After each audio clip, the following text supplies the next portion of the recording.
The Swordsmith Village arc was the pivot point for the entire Demon Slayer show.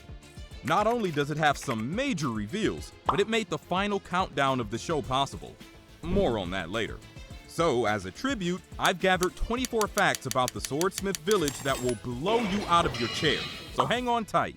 You probably noticed that the Swordsmiths are wearing these weird masks, which, if you ask me, is one of the reasons why no one takes them very seriously. But what you didn't know is that they have a very good reason for these masks. Just like little spies, the Swordsmith's identity needs to be a secret. Throughout the years, the demons almost destroyed the Demon Slayer Corps, and taking their weapons is a hell of a way to do just that. Without the swords, there's no way for them to fight. So the Ubuyashiki family decided to make their identity a secret. Another thing that's a secret is the location of the village. The exact location of the village is confidential in order to keep it hidden, and travelers must ride blindfolded and with nose plugs while being piggybacked by multiple Kakushi. Speaking of Kakushi, do you know why they were formed in the first place? Well, Upper Moon 1 Kokushibo once killed a Demon Slayer leader from the Ubuyashiki family. So they came up with the idea of secret agents to hide their whereabouts so it'll never happen again. The Kakushi also guard the Ubuyashiki family in much more secrecy than the Swordsmith village. I guess facing Upper Moon 1 was too traumatic. Besides being a workshop, the village also contains multiple hot springs, which are commonly used by swordsmen for their healing properties. If you think about it, the Swordsmith village is kind of a secret resort location. When Tanjiro visited the village, we found out more about his swordsmith, Hotaru Haganazuka. The first thing that shocked everyone is the fact that the guy can stand in a beauty contest with Inosuke, which is shocking in and of itself. Another fun fact is that in spite his pretty face, he never got married. I guess no matter how hot you are, when a guy can stab someone just because they touched his sword, it's safe to say that he's not marriage material. Kotetsu actually said to Haganazuka that his attitude is why he never got married, which almost cost him his life. Speaking of Kotetsu, did you know that his real face is very similar to his mask? So much so that people say he doesn't really need to wear one, which is kind of defeating the entire purpose. What's the point of wearing a mask to disguise your identity if your real face looks exactly the same? Back to Kotetsu. We all know that his ancestors created Yoriichi Type 0 in the hopes of mimicking Yoriichi. But what only diehard fans of the series like me noticed is that in the manga, Kotetsu actually tells Tanjiro that the training of Morichiro was useless because he didn't know how to use the doll properly. This is shown in the manga when Kotetsu was turning Yoriichi Type 0's finger. I wonder why they chose to remove this scene from the anime. Remember this scene? Well, Mitsuri was upset because Genya ignored her and it destroyed her mood. But Genya didn't actually ignore Mitsuri out of arrogance. He just finally hit puberty, and seeing a pretty woman like Mitsuri made him shy, so he didn't know what to say to her. As we all know, some Hashira have special swords matching their fighting style. Well, Obanai is one of them, but did you know that it was actually made by the son of the Swordsmith village chief? His name is Gantetsu Teki Kawahara. Try to say this 3 times in a row. Speaking of the Swordsmith village chief, he was the one that designed the Sword of Shinobu. I guess with this kind of shape, you need a master craftsman in order for it to stay whole during battle. Do you remember this scene? Well, the knives that Hotaru uses to try to stab Tanjiro in his temper tantrums were actually made by Hotaru himself. These knives are noted to be extremely sharp and should never be used for cooking.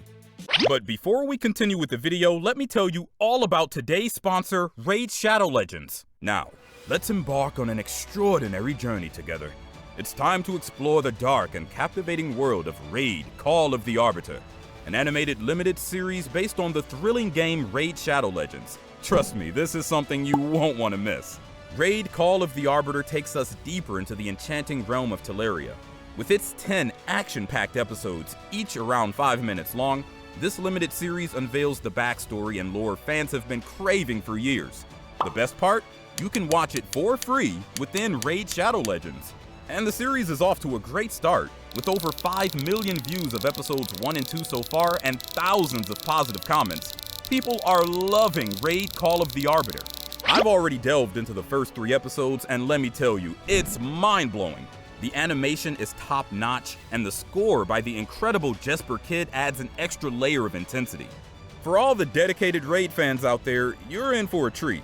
The limited series brings a host of new features. including additional champions and lore directly connected to the series.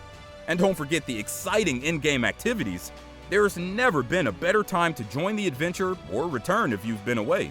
And here's the best part, Raid Shadow Legends wants to reward your loyalty with something truly special. By simply logging into the game for 7 days between now and July 24th, you'll have the chance to unlock Artak, one of the 5 new characters from Raid Call of the Arbiter, as a playable legendary champion for free.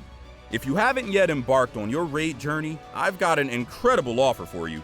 By using the link in the description or scanning my QR code, you'll receive mind-blowing bonuses.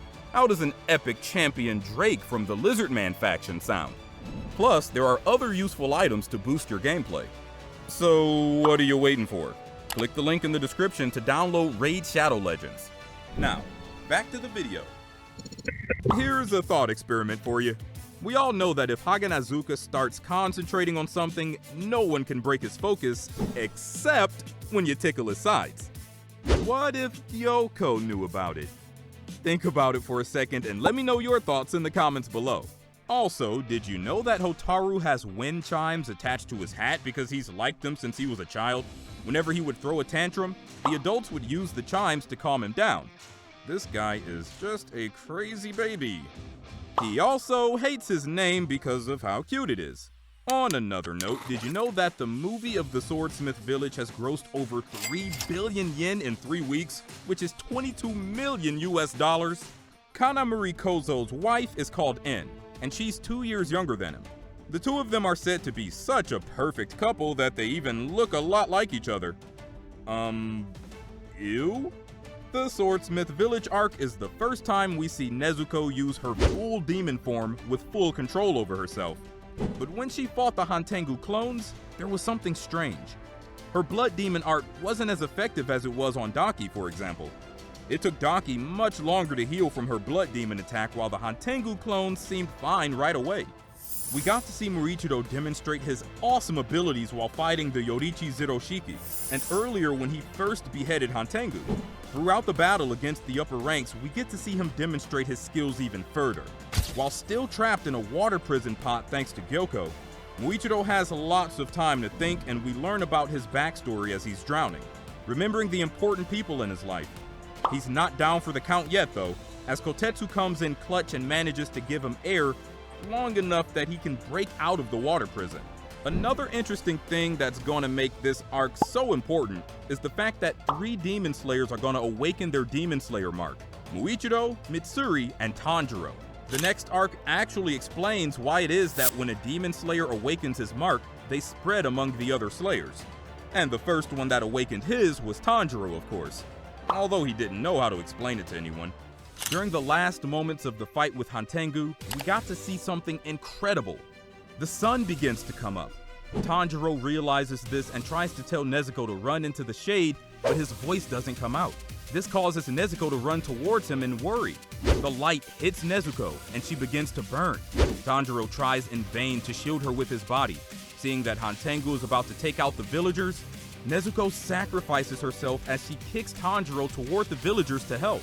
Hantengu is using illusions to disguise the location of his real body, but Tanjiro manages to find that the demon's real head is in the location of the fake body's heart.